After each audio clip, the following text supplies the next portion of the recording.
Rachel opens Instagram every day. She watches stories, she reads posts, she knows what's happening in everyone's life, but she doesn't post, not because she has nothing going on, not because she's boring, and not because she's jealous of other people. In fact, one of the biggest reasons Rachel stays quiet is the opposite.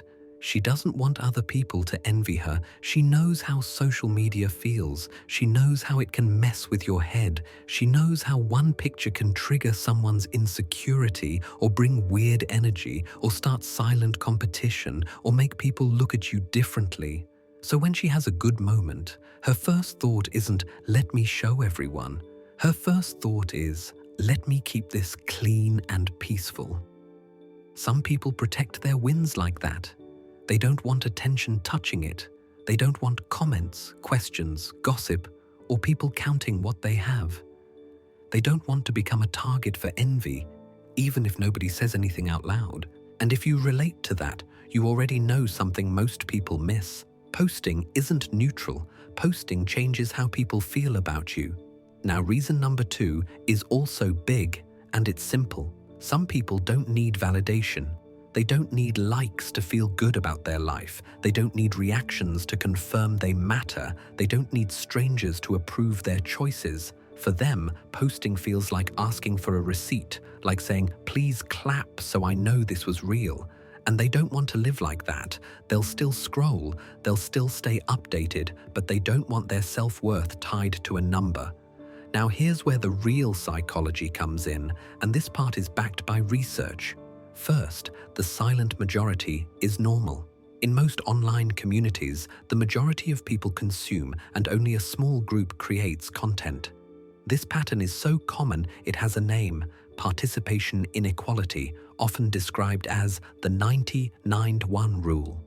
Most people watch, a smaller group engages a little, and a tiny group posts most of the content. So Rachel isn't weird, she's typical. But being typical doesn't mean it's random. There are clear psychological reasons why people stay quiet. One of the strongest is something called context collapse. In real life, you talk differently with your best friend than with your boss. You share different things with family than with strangers. But on social media, all those audiences get mixed into one. It turns into one big room where everyone is watching at the same time. That makes people self-censor. Because when you can't control who is seeing you, your brain becomes careful. It starts editing everything before you post. Is this too much? Too cringe? Too personal? Too fake? Will someone misunderstand this? Will someone use it against me? Research on context collapse shows this mixed audience pressure pushes people towards safer, more controlled behavior, and often towards silence. So for some people, not posting is not shyness. It's risk management. Another big one is privacy. A lot of people don't post because they don't like the feeling of being known by people who don't really know them. They don't like leaving a trail. They don't like the idea that one post can be saved, shared, screenshotted, and taken out of context. And research backs this up. Privacy concerns are strongly tied to how much people self-disclose online, especially in public settings. People may still use the app, but they limit what they share. That's why you'll see some people who are active in real life, but online they're invisible. They're not hiding from life, they're hiding from exposure. Now let's talk about the reason nobody admits: social comparison. Even if Rachel isn't jealous in a hateful way, her brain still compares. That's automatic. When you scroll, you're seeing highlight reels. And passive scrolling has been repeatedly linked to more upward comparison and more envy, which can lower mood over time. But here's the key detail. Rachel may not be envious of others in the way people assume. She may be tired of the whole comparison game, and she knows that posting pulls you into it. Because when you post, you don't just share, you enter the scoreboard. You invite people to compare you, judge you, and rank you. Some people can tolerate that, some people even enjoy it, but some people feel it as pressure, like their life becomes a performance. And that connects to another research-backed reason: impression management stress. Managing how you appear online takes mental energy. Choosing the right photo, the right angle, the right caption, the right timing, then thinking about how it will land. That pressure can create fatigue and stress, and studies link impression management concerns and overload to social media exhaustion. So Rachel's brain does something practical. It says, I'm already dealing with work, life, responsibilities, and stress. I don't want another job called Curate My Identity.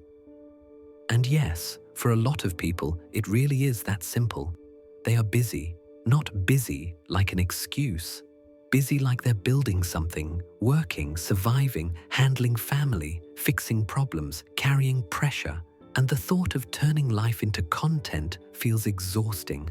They'll scroll at night because it's easy and mindless, but posting requires effort, editing, and emotional exposure, and they don't want to pay that cost. Now here's another reason that hits hard. Some people don't post because they learned that visibility changes relationships. The moment you start posting, people start tracking you. They start forming opinions. They start making assumptions. They start acting different. Some get supportive, but others get weird. Some get competitive. Some get distant. Some suddenly feel entitled to your life. And if you've ever experienced that once, your brain remembers it. So you become selective. You protect your private life, your relationship, your progress, your peace. That's why some people don't post their partner. They don't post their money. They don't post their goals. They don't post when things are going well, not because nothing is happening, because they don't want their life to become public property. Now let's address the things silent users feel but rarely say. Even if you don't post, you still consume. And if you consume every day but never show yourself, it creates a strange feeling. You know everyone, but nobody knows you. You feel present but unseen, and over time, that can make you feel disconnected even when you're not alone in real life. You're in the room, but you're invisible, so the full truth is this. People don't post for different deep reasons. Some are protecting their wins from envy and weird energy. Some don't need validation and refuse to perform. Some feel the mixed audience pressure and don't want to be misunderstood. Some have real privacy boundaries and don't want a digital footprint. Some are tired of comparison and the mental hit from passive scrolling. Some are overloaded and don't want the extra job of managing an online identity. And some are simply busy living and they don't feel the need to prove it. So if you're one of these people, you're not behind. You're not broken. You're someone whose brain decided peace matters more than visibility. Now be honest. Which one is you? Do you stay quiet because you don't want to trigger envy, you don't want attention on your life, and you protect your wins? Or because you genuinely don't need validation and you refuse to perform? Write it in the comments. I want to see how many silent observers are watching right now.